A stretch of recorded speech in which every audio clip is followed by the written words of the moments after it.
how to make it through really tough times. That's what we're going to talk about today. I have just a few thoughts to share with you. We are asking you to tap on a video we're including with this presentation, and this is by Jim Collins. He's the author of Good to Great and Built to Last, and he talks about the Stockdale paradox, and it's about a prisoner of war for many years in Vietnam and how he made it through that tough time. And so through tough times, we sometimes struggle. I know that right now many people are struggling with the stay in place, the shelter in place, the COVID-19. Some don't even think they can make it through it. Let me encourage you that you can. We can always make it through if we can see the end in sight, or at least we believe that that end is in sight. And we all do believe that. We've been through the worst part. It's almost time to reach the end. And the other situation that we're enduring is a bear market. On top of COVID-19, we've got this bear market driving everyone crazy.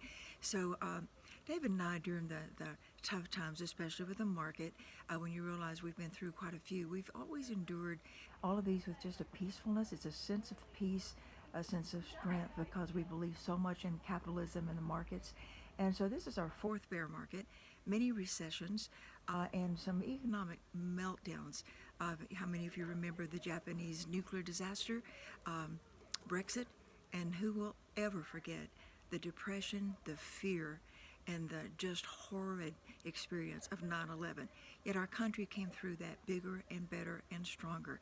So the same thing's going to happen with this bear market. We can't tell you when it's going to end, but we can certainly tell you that it will. And when it does, it's going to be fun to watch. We think it's going to be a very fast recovery, so you'll enjoy that. So just realize that maintaining that faith that we will get through whatever happens is going to be the key. So take a peek at this video. I think it's going to give you a new outlook on, can I really make it through this? The Stockdale paradox. I'm Lois. I'm a certified financial planner with Worthwhile Wealth Counsel. Thanks for tuning in.